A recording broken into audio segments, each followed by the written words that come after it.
My name is Mary Farwell, and I'd like to welcome you on behalf of the Hooksett Library for our, I think it's the third annual school board forum. I'd like to invite you to recite the pledge with me, and then we will get started. Allegiance to the flag of the United States of America and to the republic for which it stands, one nation, under God, indivisible, with liberty and justice for all.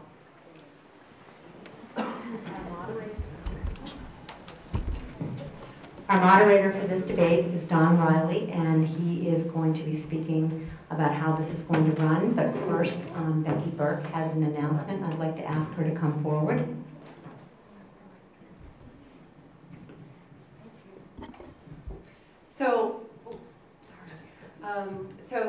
Some of you may already know, but I just wanted to make sure that everyone knew that I will not be able to accept a seat on the school board, even if I am elected on March 11th, because I've taken a position that poses a conflict of interest for me. So I would ask that you specifically not vote for me for school board. If you would like to write me in as moderator, there's no conflict of interest with moderator, and there's no one running for moderator. So that would be fine, but please do not vote for me for school board. Someone said to me today, well, I'm going to vote for you anyway, just because, you know, I want to show support. Please do not do that for a couple of reasons. One is it's a wasted vote, and two, if I end up getting enough votes to be one of the three, then I have to resign, and the board has to appoint someone to take my resigned seat. So let's not put the new school board in a situation where they have to do that. If anyone has any questions, I'll be happy to talk to people afterwards, but let's go.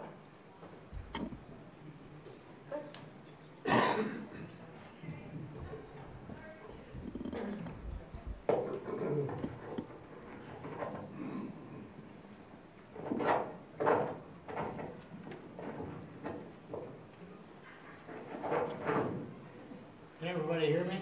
Is this thing working? A little bit higher.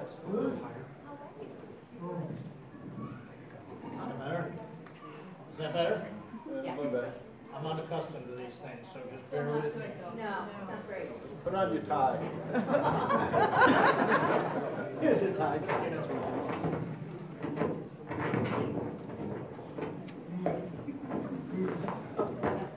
How's that? There you go. Can everybody hear me? Okay.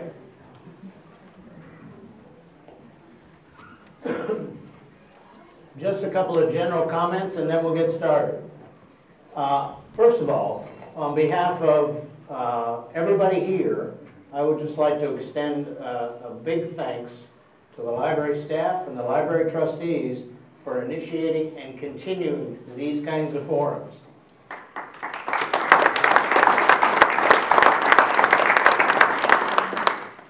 They aren't unique in New Hampshire, but I think the depth of the questions that these are evolving into in Hooksett,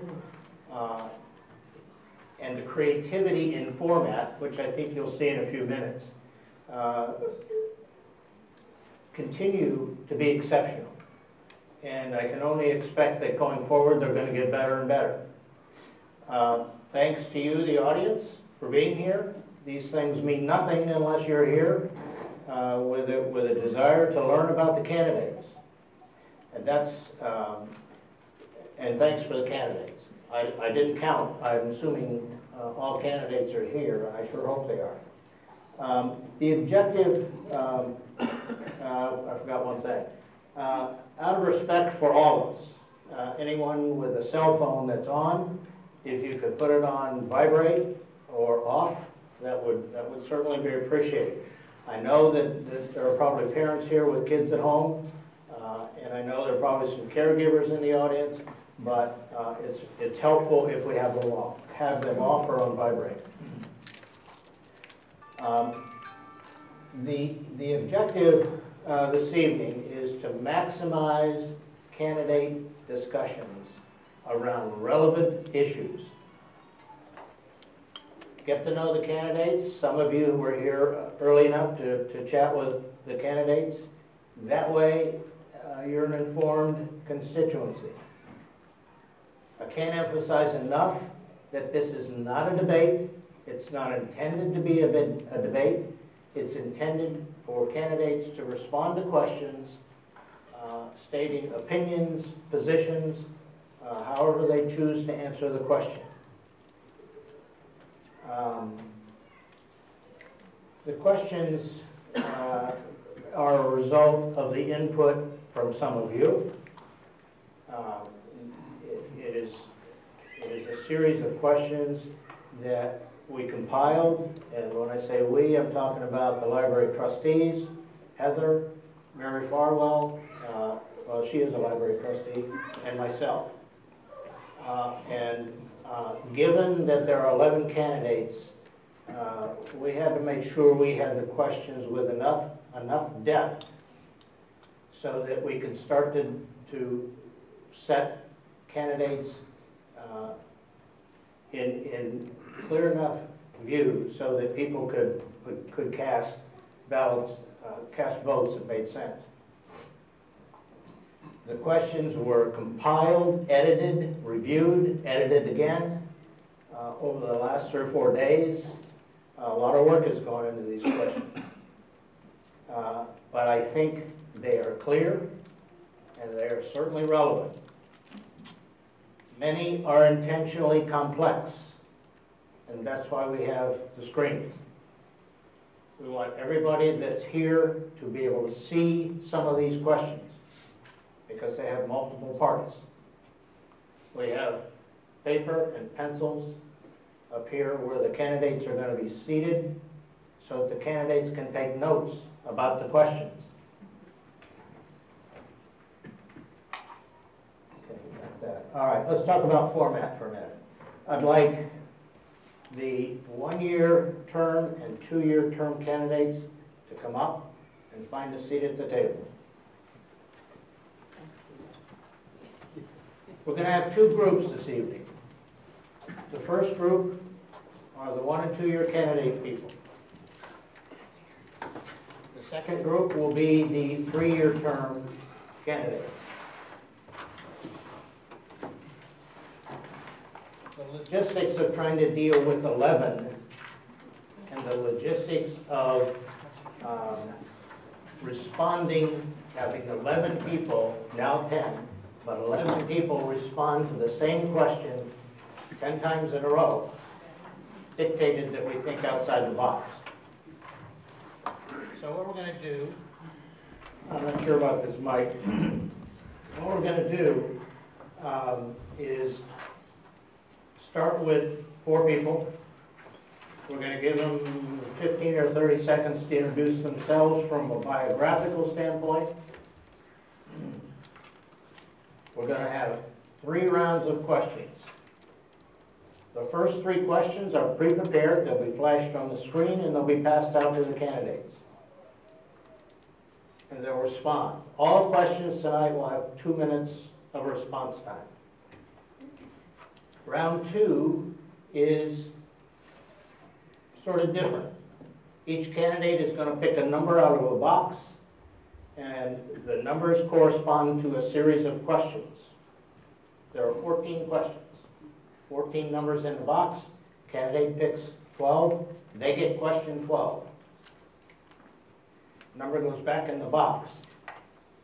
That question gets answered. We move to the next candidate. Same process. There's 2 questions per candidate. If the candidate gets the same number twice, they put the number back and pull another number.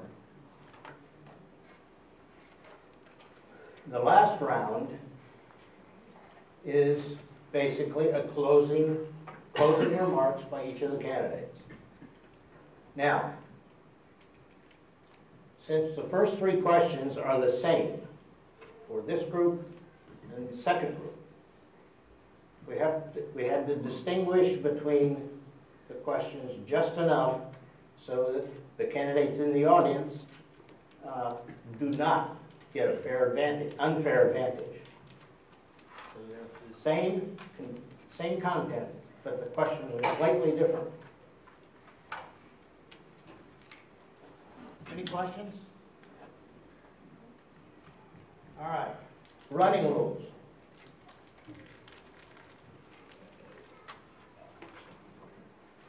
As I said before, this is not a debate. Candidates will respond to the question and not each other. The focus will be on the questions and the issues, not on personalities or personal disagreements. Candidate responses will represent positions, thoughts, and opinions which persuade the electorate or a vote, as well as become the basis for future accountability if they are elected. Questions are timed at 2 minutes. I have a big clock. It's going to be sitting right out there. I'll keep looking at the clock, but so will the candidates. At 1 minute and 45 seconds, I'm going to stand up. I got to get a chair, but I'm going to stand up, and the candidates better be paying attention, because at 2 minutes, the only thing that's going to occur is the candidate can finish the sentence they're in.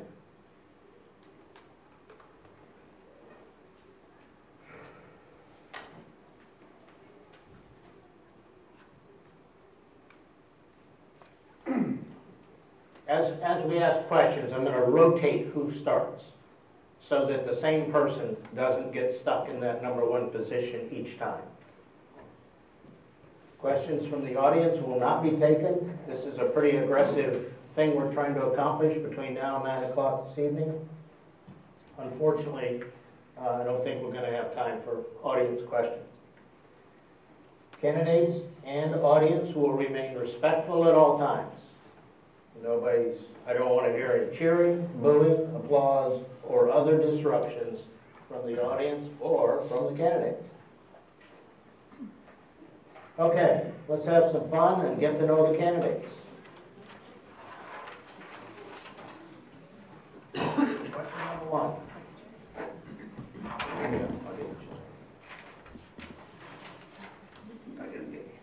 I gotta get my phone.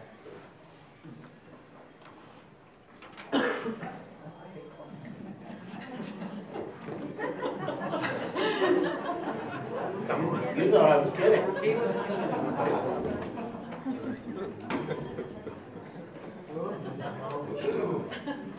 That's a classic. Why is it in front of me, Don? You've been through this before, Todd. You know the drill.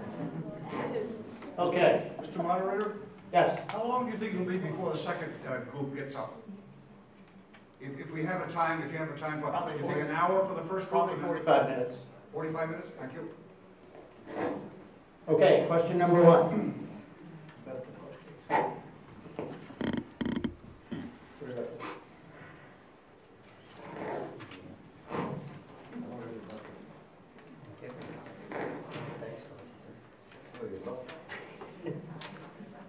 Hey, Don, introductions? Oh, yeah. Turn the questions upside down.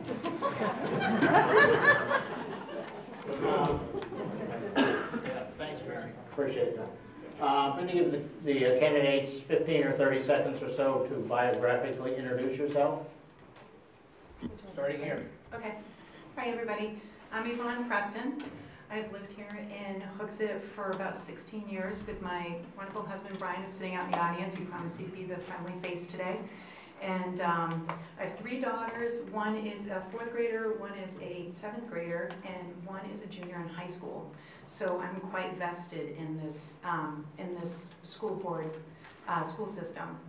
I am originally from Maine, have lived in New Hampshire since my early 20s when I attended Keene State College. I currently work in pharmaceutical sales, specializing in the diabetes market. I truly enjoy this as I spend a lot of time driving across this beautiful state, meeting a lot of wonderful people and bringing value to their patients and their offices. I cover all of New Hampshire from Coburg to Salem, Keene to Portsmouth, which is just fine with me because I do love New Hampshire. And anyway, thank you very much. Todd? Thank you. I'm Todd Lazat. I've lived in the town since 2006. I have 2 sons and a wife. I try to participate in as much as I can in volunteer activities. in leadership roles, or most of the time I'd like to be in the support role. I do engage in, and I have sought positions through elections in regards to town council and budget committee and so forth, in order to gain a better understanding of how our town runs. I'm a person I'm an engineer, so I sometimes overthink things. I'm also an inventor, so I tend to be a little bit more imaginative. Anyhow, the fact of the matter is that's why the clock is in front of me. But, thank you. Okay, so I'll be brief because I got to save some for the 2 minutes at the end. I thought we had 1 minute at the beginning and that was it, so I'll use my first 30 seconds here. So, good evening, my name is Phil Denbo and I'm asking for your vote for Hooksett School Board on March 11th. I've lived here in town since 1989. Both my children have attended Hooksett schools from kindergarten through 8th grade. My daughter Christina attended Central, and my son now attends Pinkerton, which gives me first-hand experience with both schools. I've had the privilege of interacting with many of you in my roles at coaching baseball, soccer, in my neighborhood, on the zoning board, at the gym, or hanging at Chantilly's breakfast buffet, or waiting in line at Walmart. I'm that bald guy you see walking around town with a white dog that looks like Petey from the Little Rascals, making sure I make a pit stop to get him his honey glazed donut from Dunkin' Donuts. Thank you, Phil. Now, Joanne, you have to be careful because you're always 3 minutes. Well, thank you for that, Dawn. Good evening. My name is Joanne McHugh, and I've been a resident here in Hooksett for the last 39 years. I'm married. I have 4 boys. They're all grown. They've been through the Hooksett schools and they've been through the Manchester schools, and they've all been on to college and are working very productively. I have a long history of volunteering in the Hooksett community, from the PTA to the planning board to, in fact, the school board. I have 21 years of service on the school board. I was on the planning board. I was actually very helpful in helping the school district get some property from Manchester Sand and Gravel for future use for schools. My background is accounting. I got my degree after my children went back to school, and I used my background in accounting, especially when we were working on the budget. I was the lead person to encourage the board to make sure that we not only had a budget that was reflective of our needs, but we didn't push the envelope as far as putting in too many wishes. Thank you. Okay. Phones off. Introductions. Have I forgotten anything else? First question. You have the question? You can now read it. Do you support the Pinkerton Academy contract, which is Warrant Article 3? Yes or no? And then please explain your response. You'll each have 2 minutes, and 2 minutes only, to address the question. Starting here. Love the first seat. I don't know why I picked this one. Okay, so I do support the Pinkerton contract, and the reason I thought long and hard about this, and the reason why I do support it, not only is it a wonderful school, but I can't say that Manchester is not a wonderful school. It has problems, but it has served us well over the years. I think for me, when I look back, when my daughter was opting out of Manchester 3 years ago, which was for a completely different reason than everybody, you know, in the last year, I think the part for me that makes me see that we should really partner with Pinkerton is that, you know, we've never really had a voice in Manchester. It feels like we kind of rent space there for our kids. And I'm not blaming them for that, and I'm not saying it's our fault. I'm just saying that the communication and maybe the, you know, the fact that we hadn't really sought out to sit on maybe their board. I'm not sure if that, you know, if that has, I know that that's been a possibility and we've always had a seat. Maybe we just didn't put somebody there because we didn't have enough people to do that. But I think for me and my 3 children, I'm looking for a partner in education. I'd like to see somebody, a school that is an extension of the Hooksett program. We have a wonderful K-8 program here, and since we don't have our own high school, it would be nice to have a partner in education, somebody where they will come and they will work with us in terms of aligning curriculum, helping us to make us better, as well as help them be better and bring our students some stability. My daughter is a 7th grader. Next year's a big year. And I'd like to see her have a great 8th grade year where she's not worried about where she's going to go to high school. And if for anybody who came to the Pinkerton presentation the other night, it was very clear that this is what they do. They partner with districts that don't have high schools, and they work well with them. Thank you very much. Todd? Yeah, I guess the simple question is yes. I think everyone knows my position. One of the things is, like, as an engineer, I'm a little bit more pragmatic about these things. I looked at the warrant and I said, that's the thing that's before us. The next thing I did is I looked at Hooksett history. And I went back to 1963 when the first high school was proposed. I went from there through till now, and what I found is we always come to the brink of making a decision, and we never make the decision. And I always say, if you give people indecision, they'll choose indecision. And I think at this point, I looked at the contract from that point. It's an opportunity. I share the same sentiments as Yvonne, but also I looked at it from this point. It's public education. I looked at, does this solution provide us a quality education? Yes. Does this solution provide equity to all students in terms of accessibility to a quality education? Yes. Third thing is it affordable? Yes. The fourth thing is the value proposition, which I don't think that we've, and I'll take a little bit of harsher tone towards Manchester's. The value proposition is what we pay in taxes equal the quality or value that we receive in regards to education. And I believe when you look at this contract from that pragmatic point, it does. So in those 4 criteria, I looked at the contract and said, well, what does it offer us? Is there balance? It gives us a 5-year transition, which means 45% of our kids have to go to Pinkerton, and 55% can opt out the first 5 years. The last 5 years is a commitment to Pinkerton. They're setting aside 20% of their capacity, and they're asking us to fill that in those last 5 years. And that's the balance. So when I look at this, I see equity, but I also see the chance of quality education that everybody can access equally. And that's really why I look at this as a good contract. Once again, we're at that brink. We're asking everybody. We're not telling everybody that looking at their past and say they had. All right, thank you. Bill?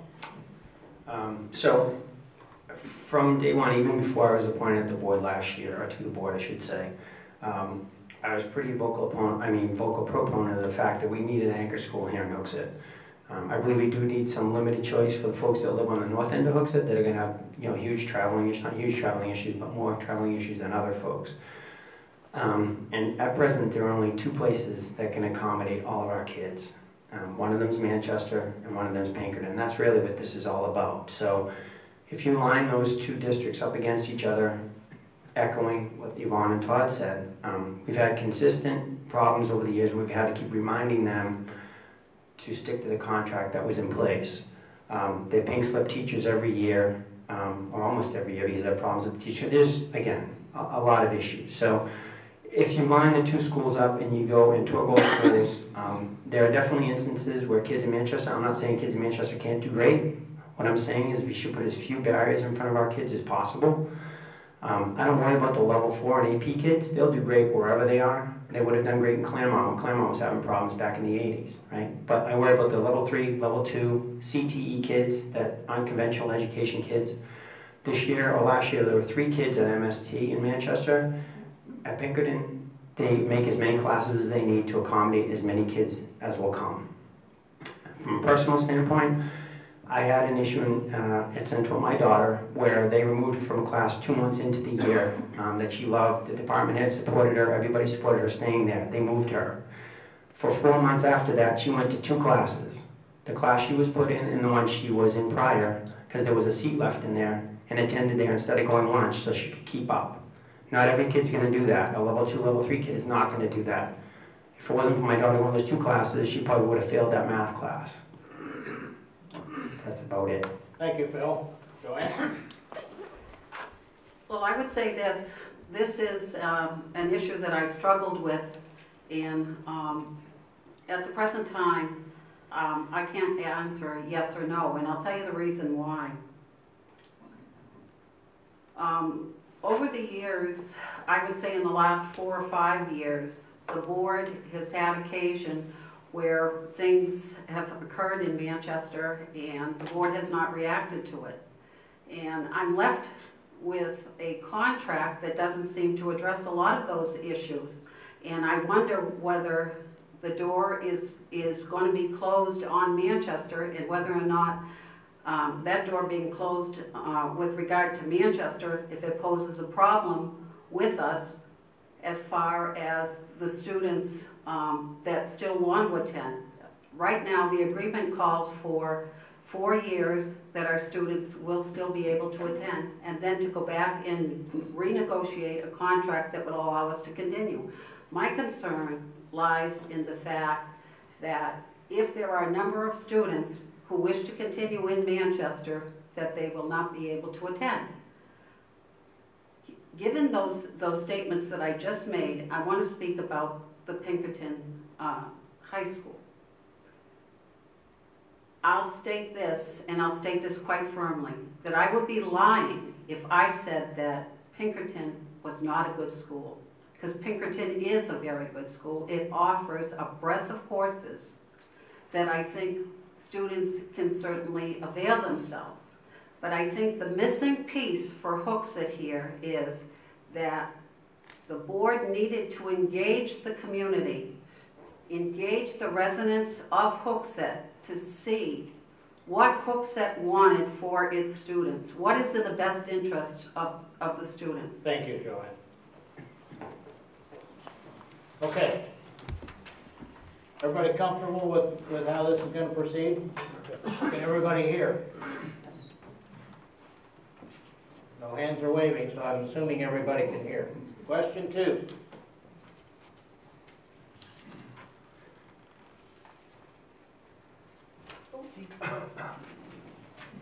Don't mind me.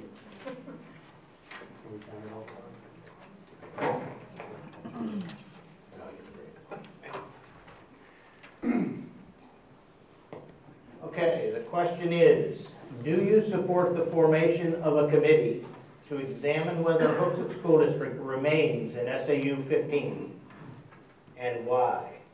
Todd, let's start with you. Yes, sir.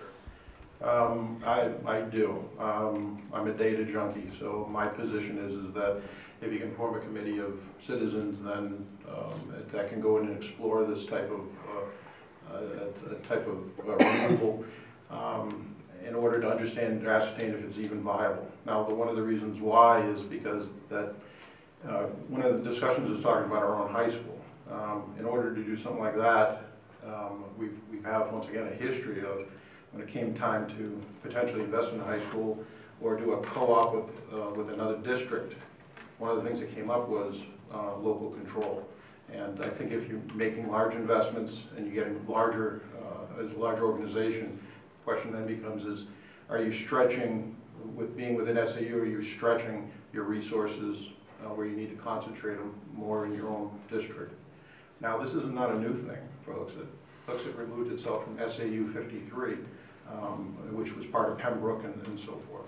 The other thing, too, is SAU 15 included Raymond. Raymond removed themselves because they ended up having their own high school and such. So I think I never assign intent, people's intent, because the reality of it is anyone can put a petition forward.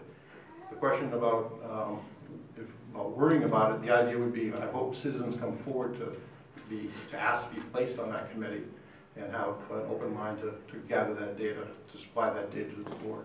Thank you. Thank you, Todd. Bill? Yeah. So I will tell you, I am not in favor. I know Todd just mentioned, I think it takes 25 folks to put it on the warrant. We looked at this about 4 years ago, I believe, and at that time, the motivation was financial. So they went through all the process, had a committee, did all the things that Todd was just talking about, and they found out at the end of the day the savings was going to be minimal, if nothing. So it died on the vine. So that's one aspect, I guess, why some people want to look at it. The other one is maybe, I don't know, the folks are overwhelmed, the Hooksett's getting too big. I will tell you that at our SAU meetings, for 60% of the SAU's costs, we're getting about 95% of their time right now, from Dr. Littlefield on down, because of all the issues we have going on here in town. And that was part of what we discussed, actually, the SAU, with some of the other towns, you know. Obviously, are thinking, geez, you know, you guys are getting a lot of Dr. Littlefield and those folks' time. So I think they do a great job. They're underpaid and overworked at this time, and a lot of it's self-inflicted, because a lot of the stuff we go on with high school, there's not a need for it. And it's putting an extra burden on Dr. Littlefield and the administrative staff. So I think if we get that straightened away, and the behavior that's causing that, their time will be more allocated equally to the other districts versus us getting way more than we pay for right now. Thank you, Phil. Joanne? This is the third time that this question has come up to a vote. And I can tell you from my experience that the Department of Ed, who gives the approval for a district to withdraw from an SAU, does not look too favorably on this issue. And the reason why is most often they feel that it becomes a financial burden to the remaining communities. And the last time, it had more to do with the fact that the two remaining districts in the SAU were going to be hurt financially, and not necessarily that it wasn't going to save the town money. As for the issue presently, do I support it? I would say this: I think that Hooksett has more pressing issues at the moment to be spending their time and efforts, and I'm not supporting it this time. Yvonne? I want to echo Joanne's sentiments and Phil's. I do not support the formation of this committee. I believe that we should really stay within our SAU. I think Dr. Littlefield and the staff have done a tremendous job under some unbelievable circumstances, and I do feel it's good to have that partnership with our neighbors, with Candy and Auburn. And you know, local control means more costs. Do we really want to have more costs? I mean, we'd have to support our own staff here, and I like, you know, I'm a taxpayer. I own a home here, and I like to keep my taxes low as well. So I'm looking out for not just, you know, I'm looking out for the taxpayers as well. And I truly believe that Dr. Littlefield is an asset to this community, and I would absolutely not support this. Thank you. Good job on that one. Number 3, and the last question in this round.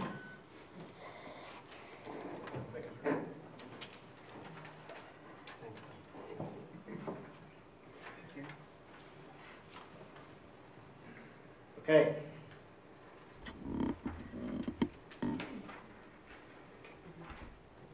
Question 3 is, explain how you will set aside your personal objectives and work collectively and civilly with 6 other board members to develop solutions to any district issue that may be contrary to your personal desired outcome, and refrain from undermining, either officially or unofficially, the same after the vote.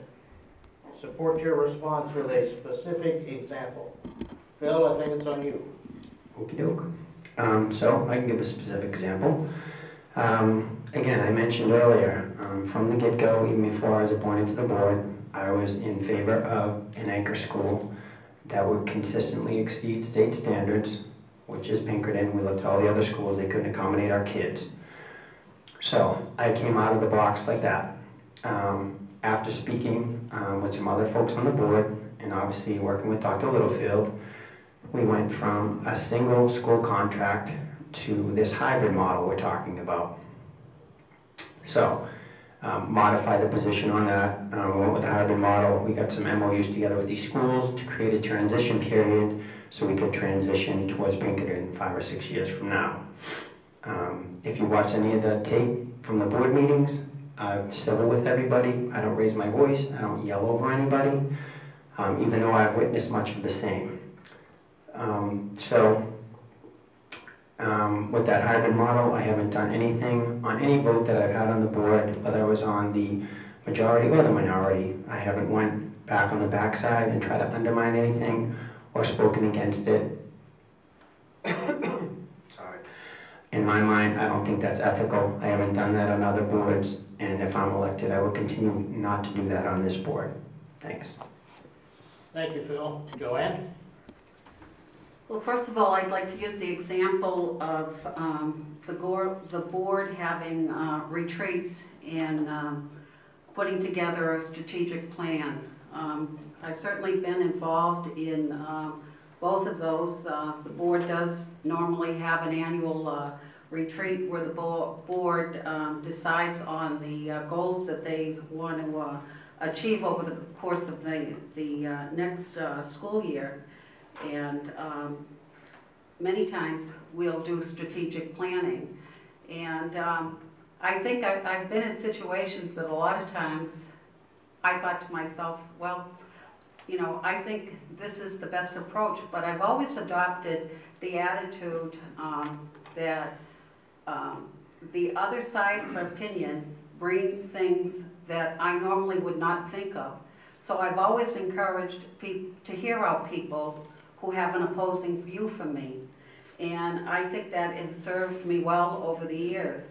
The other thing that I think has been very, very helpful for the board is that over the course of the years, we've brought in people at different times to help the board with issues about relationships amongst the board in working together. And I would certainly encourage that for a new board, because I think it's something that is not only very, very helpful, but proves to help the board get through its work and its responsibilities. Thank you. Thank you, Joanne. Yvonne? Okay, so I have many, many years of work experience of working in groups where we're dependent on each other to make money. So we've all had to work collaboratively to get our objectives accomplished. So that's my experience. I have about 15 to 20 years of that kind of experience. In terms of this board, I honestly think communication with the public is kind of an issue.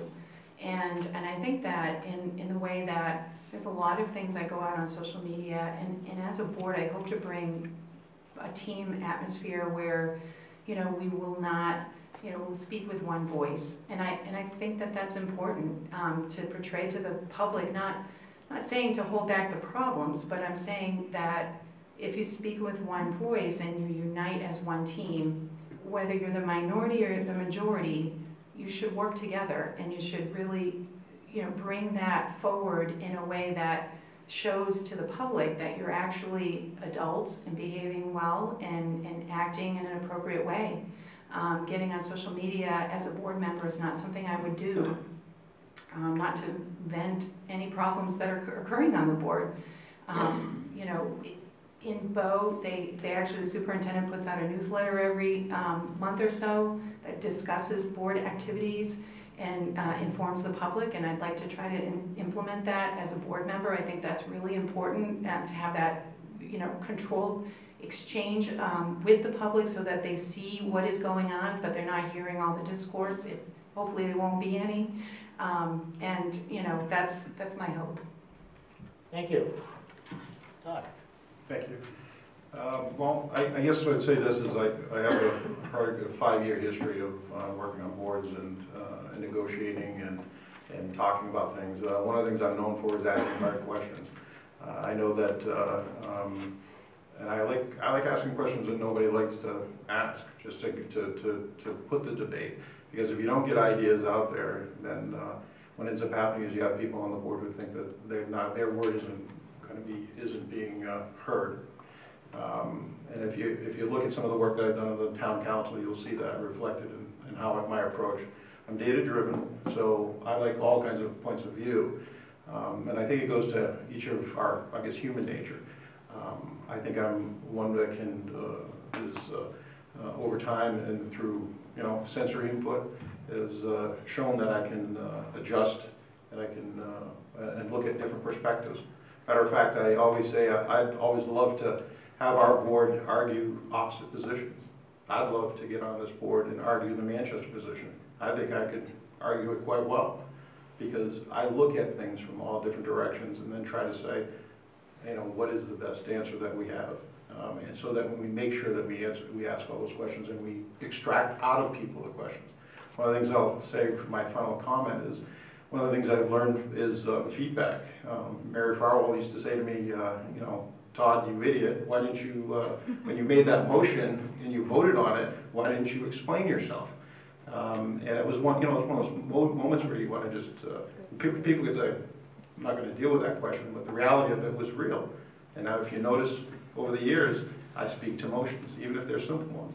I'll give you my opinion. And then I vote with the group, and yea or nay, we move on. And that's really how a board should operate. So I think I have a history of showing that, and I'll bring that to the board. Thank you. Thank you, Todd. Okay. I'd like to thank the candidates for paying attention to the time. It's making my job much easier. I don't like to get in the way, but somebody's got to keep track of time. Now the fun begins. We are now going into uncharted territory. Speed round. I'm going to start with Joanne. And she gets to pick a number. Retreat. If I don't like it, can I pick again? Just pick a number. 14. 14. So if it's my lucky Don't, number. don't put the number back on top of the box, Oh, okay. because it's going to go back in the box. Is that 14?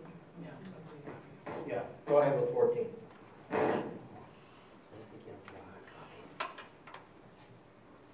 Close your eyes, don't look at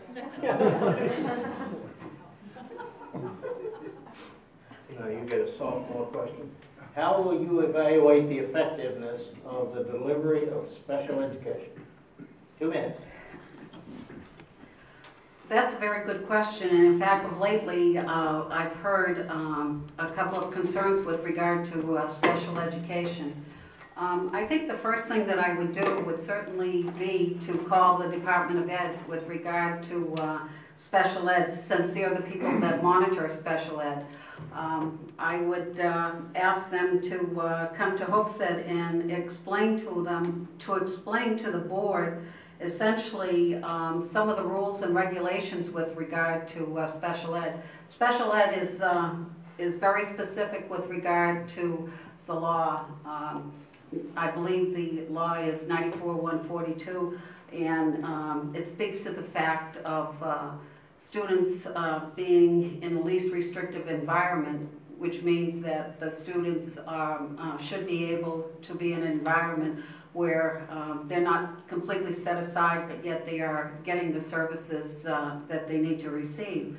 And I would begin there, because certainly those are the people that are reviewing to make sure that we're in compliance.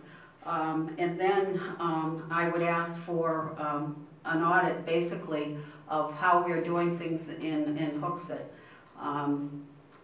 I think as far as special ed, most of you understand that a greater part of the budget is spent on special ed. And I think that we not only need to make sure that the students who need the services are receiving the services, but that we do the best that we can with the funds that we have available. And I think that is so important, and I think that's something that should be done with regard to that. You still have 10 seconds left. Well, first of all, I want to say that... Time. Thank you, Don. Pick the number. last Number and one. first. All right, question number 1. Common Core. Describe your understanding of Common Core. Do you agree with this initiative, yes or no? Or explain why. And do you support New Hampshire House Bill 1508, which, as I understand it, deletes the Common Core requirements for New Hampshire? Okay, well, Common Core standards are basically setting a bar really for all the schools, setting standards. Initiatives in New Hampshire, I think, include math, reading, and actually have it right here. It's a clear understanding, and I think setting standards in any type of situation is good. It sort of sets that bar. And if you exceed the bar, that's great. But at least everyone's on the same page. It's probably really good for college as well because you're delivering sort of the same kind of education. Same thing with healthcare. You're delivering the same kind of healthcare, so it makes things a little bit more uniformed and easier. In terms of the House bill, to delete the Common Core requirements for New Hampshire, I don't really support that because I do believe that we have to have some objectives and some uniformity in terms of delivery of education. I'm really new at this, and I have done quite a bit of research, and I've actually printed off all of the Common Core objectives for Hooksett, and I think that anything that improves education and gets us on the same page is a good thing. So that's how I feel. Thank you. Thank you.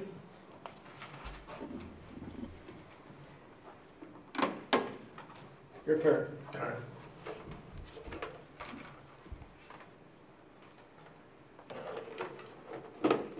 Number 5.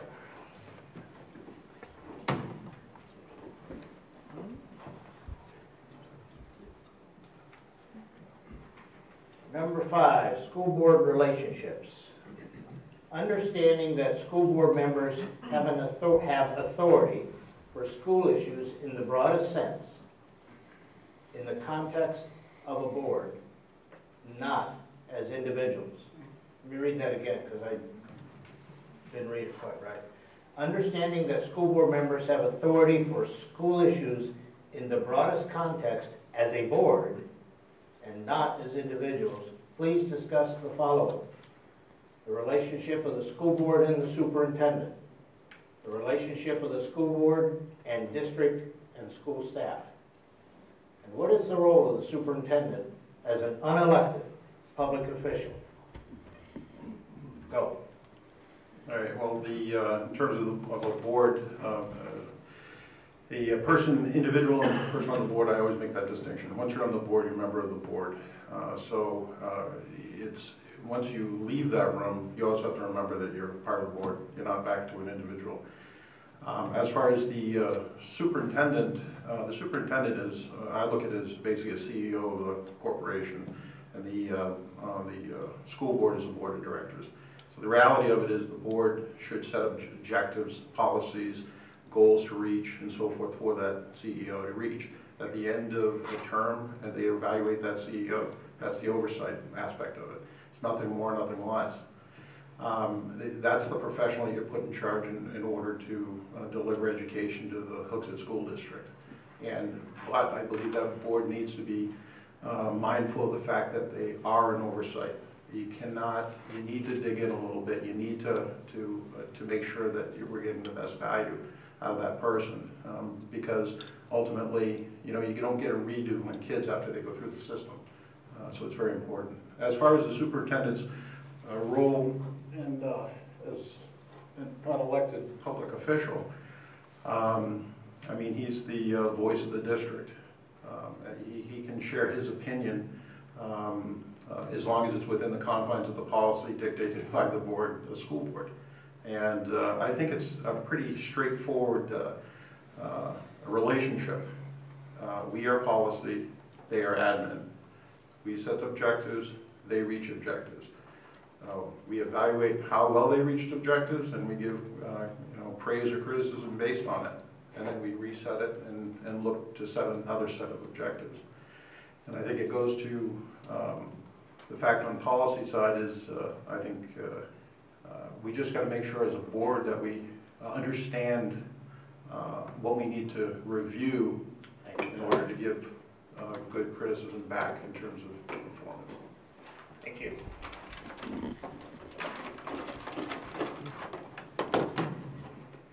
Take a number. Take a number. 5. Just kidding. 7. That's what you have. It's easy when it's already served up, right? Well, that's fine. But Todd doesn't get 5 again. Number 7. Meeting rules. How should school board meetings be formatted and conducted? Is the use of Robert's Rules of Order or any recognized set of meeting rules important? Why or why not? And discuss your views on completing posted agendas at each meeting. Go. Okay, so as far as the format goes, I believe Robert's rules are what we now use as a base. I believe that's a good thing to a point. So in any job or in any role, I find this at work too sometimes, where the actual work becomes more about the process than the work. So I think that's a delicate balance. I think there are boards that do better than the board has done, or we've done this year, and I think there are boards that have done worse. I also think there are folks that can do well without things being so formal. I'll give you, for example, the Candia and Auburn boards seem to be very civil and work very well, and they're not as strict with the Robert's rules as some other folks would be. So I think there needs to be a base, but at the end of the day, I don't think you can teach people to be civil or ethic. I think you have to rely on the folks on your board and the folks that you elect to do the right thing, no matter what the set of rules are. As far as the posted agendas for the meeting, so I believe we should try to complete the agendas. We've obviously had some times this year where we've had items carry for weeks and months because we had items on the agenda that just too many items on the agenda to get to, and with all the other high school issues. So I believe we should set one that we could complete. So you're not setting the bar way too high where you're putting too many items on and things don't get done. So I think if the agenda is manageable, I also think sometimes there are items when the agenda is posted, when it comes up with some of these special meetings and such, where I know there's like a main topic, but again, I don't think folks should be rigid. So if there's something that kind of borders on the edge of where you should be that is valid and something that's connected to the meeting you're at, I think you should discuss it. Thank you, Phil. Okay, everybody getting the hang of it? Not sure I am. Another number? Don't look at the numbers. I said another number. 15. 15 doesn't exist. Oh, okay, can I get a pass?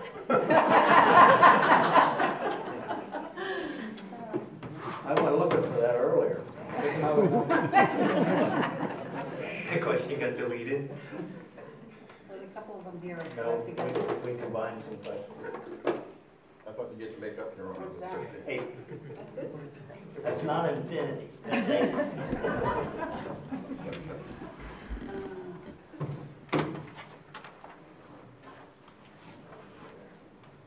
Number 8.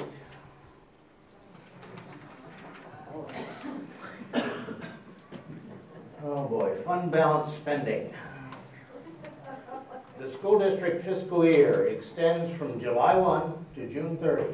It is now June 15th, and the board is meeting. During the meeting, the superintendent reports that the financial performance of the district is exceptional, and $500,000 is unspent and unencumbered. There is discussion by board members and the superintendent about spending most of that money for some exciting new technology that was not available when the budget was prepared. It will greatly improve the environment of all classrooms. What is your input to that discussion, and how would you vote if a motion was made to spend money? I have a practice with regard to fund balances that I've held to over the years. And the distinction that I make is if it's an emergency item that the school district needs, whether or not it's a repair or something like that, I would certainly consider it, and probably, if it was really needed, I would approve it, but I don't make a practice of doing that, approving things that are probably on a wish list or something like that at the very end. I believe the proper thing to do is to return the money to be used to offset the tax rate. And that's the way I've operated basically over the years that I've been on the school board. And I take that very, very seriously. And I think that's what the voters expect of me. And that's what I've done. Thank you. Thank you. You still have a minute left. I'd like to see that number 15 again.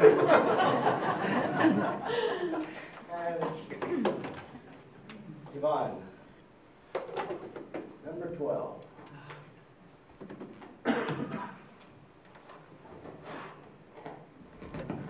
Number 12, is it the one we combined? It is, isn't it? What is the role of the school board? No, resource allocation. Oh, you're right, you're right, you're right.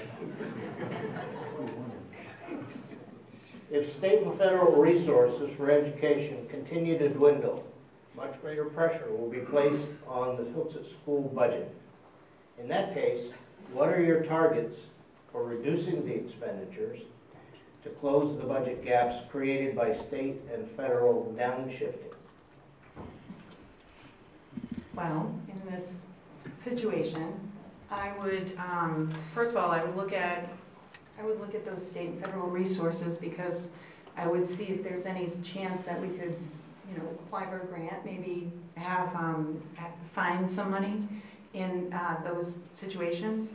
But if they were dwindling and I had to reduce resources, I think I would collaborate with the superintendent, with the board members, with the administration, to see where things could be reduced.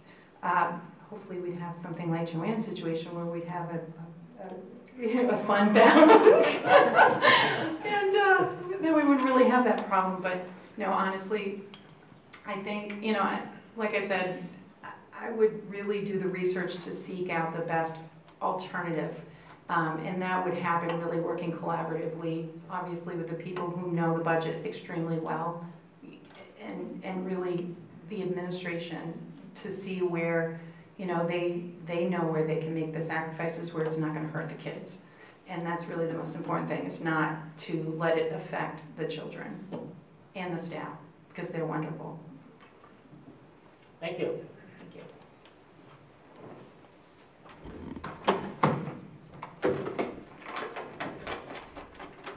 I loved it.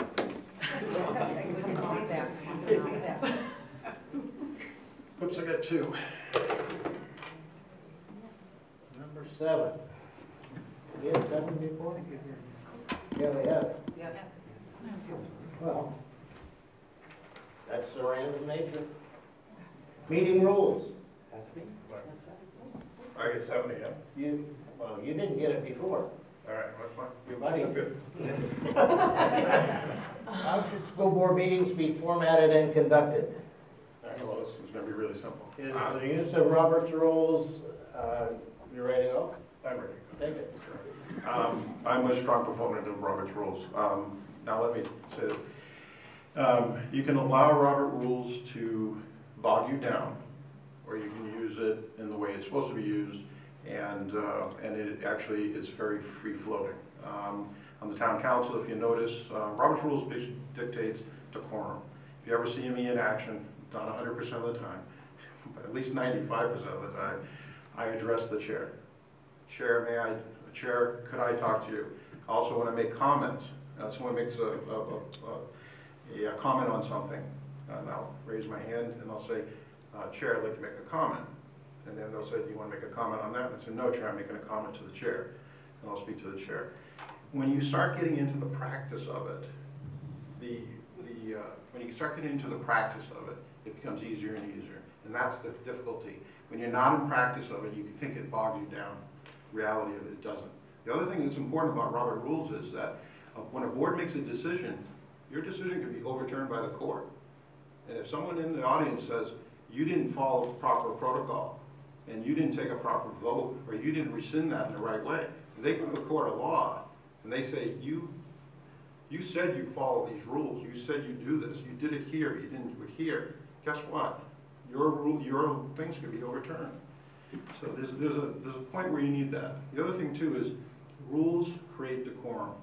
If you say you can speak twice to it, trust me, my chair, town council Jim Sullivan, has said, hey, you spoke your turn, and you understand that. And once you know that rule, you follow that rule. And sometimes you try to get away with it, but then your fellow members of the board will put you in your place. And that's their right, because you are following those rules, and everyone follows that rule. So I'm a proponent of it. I don't think it hinders anything. So as far as agendas, the key here is coming to an agreement with the board on what goes on the agenda.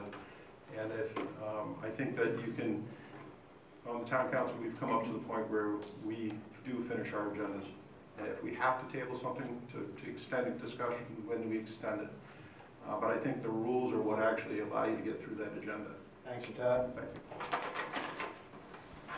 Last question of the round. Good thing that Kemp was on there. 10. Something new. Okay, that's something new. There we go. Box of chocolates. Sorry about knocking your water over. That's all right.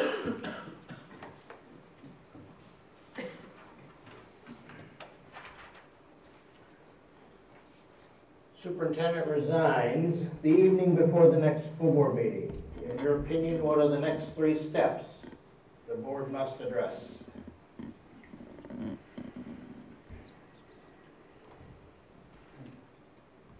Clock's ticking. Okay. Interesting. Save the best for last, right? So, if the superintendent resigned, that'd be a tough one because we look to him for a lot for advice. So, I would say we would speak to the SAU, call the Department of Ed, I would imagine first.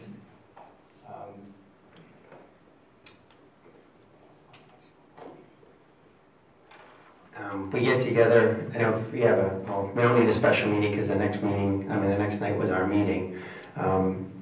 But again, get together as a board, put together a game plan, decide what we're going to do in the interim. Also look for an interim superintendent. So if we had somebody that was here or somebody that was local that just resigned or left their post. Well, I don't know if there's any kind of succession, to be truthful with you, in the state law where maybe we'd have a principal or somebody or assistant superintendent jump up in that spot. I don't know off the top of my head, but I think that would make a lot of sense in our case. So we had Marge jump in. She'd do a great job. And then give us a little bit of time to do a superintendent search and find somebody new. Thank you. Can I put that number back in here, or you still got it? I don't know. I don't think anybody else wants it. Sorry.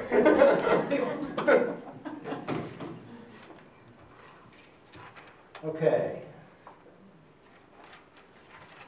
That away.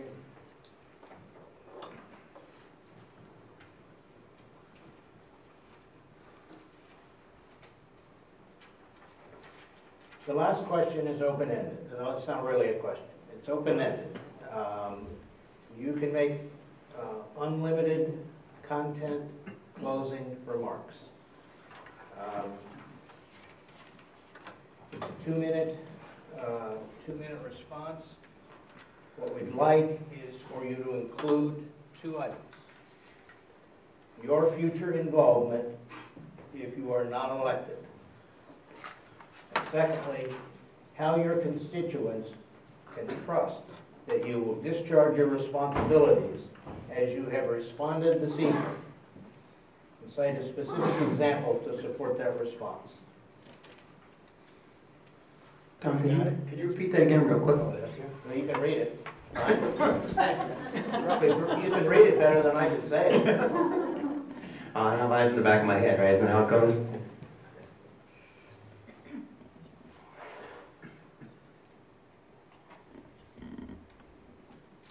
Everybody got it? Okay, Joanne, you're up. The first part of the question that dealt with if I'm unsuccessful at becoming a school board member, I think I would continue to do just exactly what I've done in the community over the last 26, 27 years. I always seem to find someplace to lend a hand, so I don't think really anything would be too different. As far as how would I discharge my responsibilities as a school board member, I think I would continue to be as mindful as I have been in the past with regard to being a school board member. The one thing that not only do I understand, but I have said to many of folk at a meeting or when I'm not at a meeting with regard to my role on the school board. I am not the school board. I'm only part of the school board when we sit as a school board and make decisions with regard to policy or whatnot. So I cannot go out and individually seek out any person to make any kind of agreement or anything like that. Only the Board of School Committee can do that.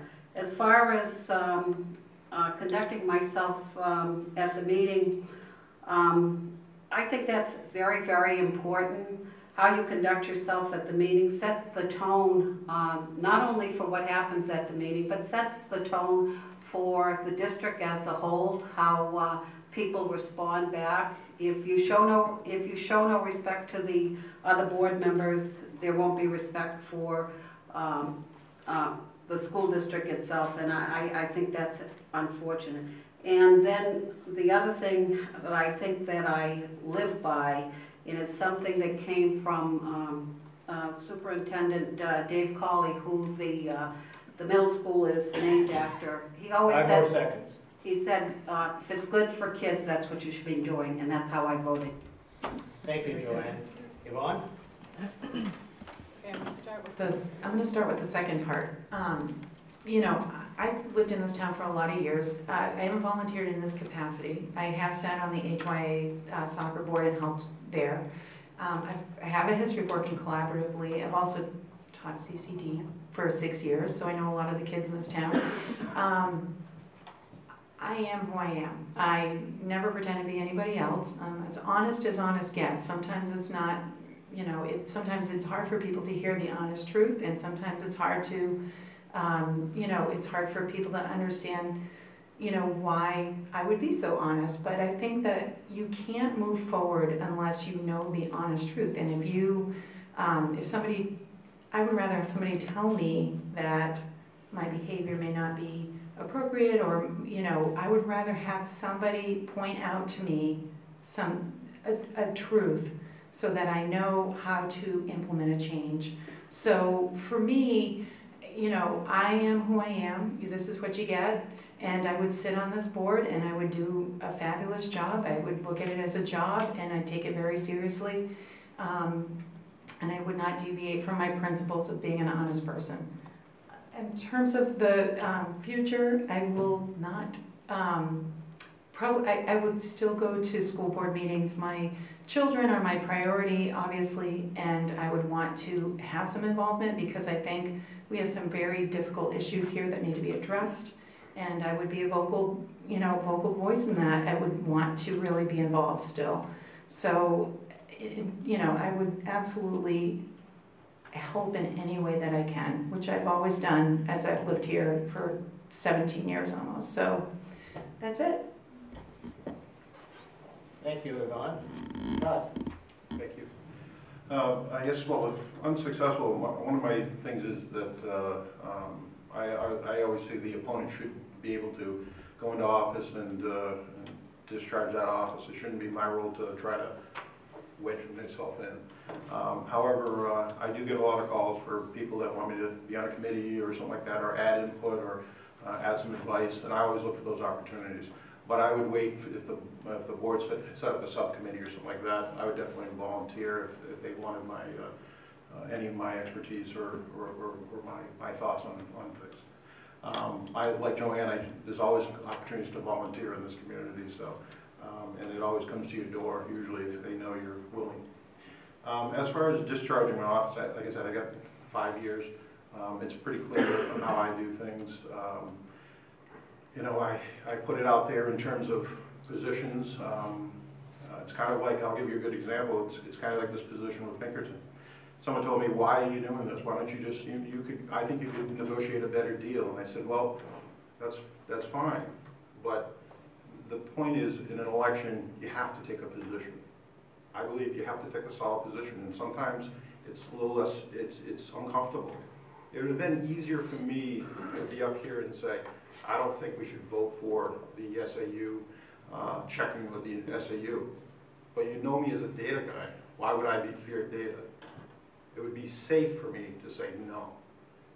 So that's why I look at it that way. The other thing too is 25 people come up with a petition.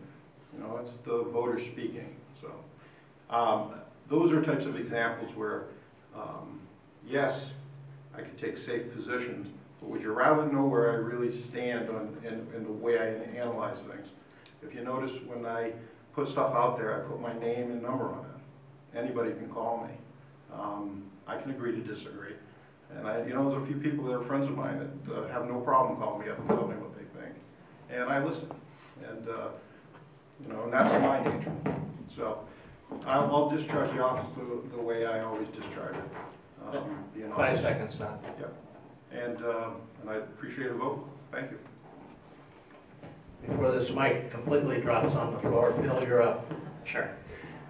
Okay, so first I want to say to address the issue if I'm not elected. I've actually already talked to Joanne about this when we first met. I've seen her around town, seen her name, seen her face, never put the name and the face together. And the first thing I said to her after we met, and she would verify this, I said, you know what, Joanne, I said, you seem like a very respectful, rational, very nice lady, very sweet, just from the first talking to her. So I don't think there's any bad choice here, is what I want to say.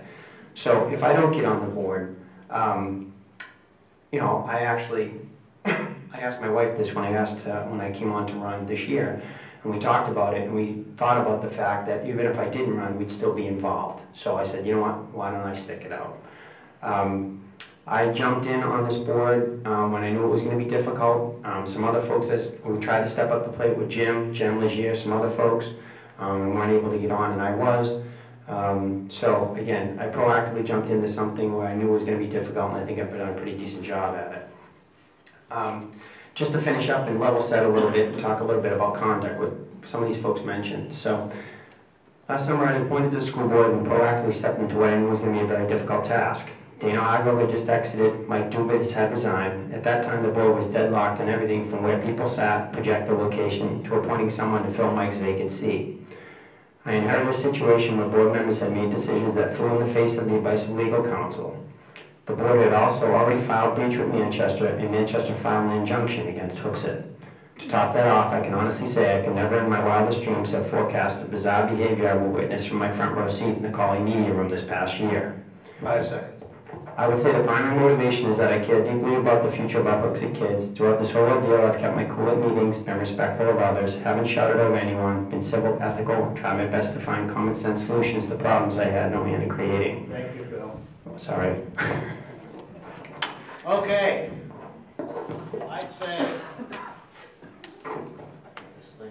I'd say we had a pretty good round first group. Big round of applause for them.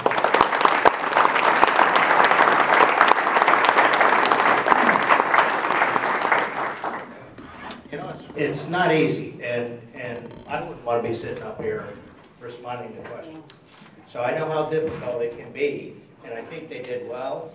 I think the format kind of worked. I don't know how you feel about it. We'll ask at the end of it when we get done with the other group. Great job.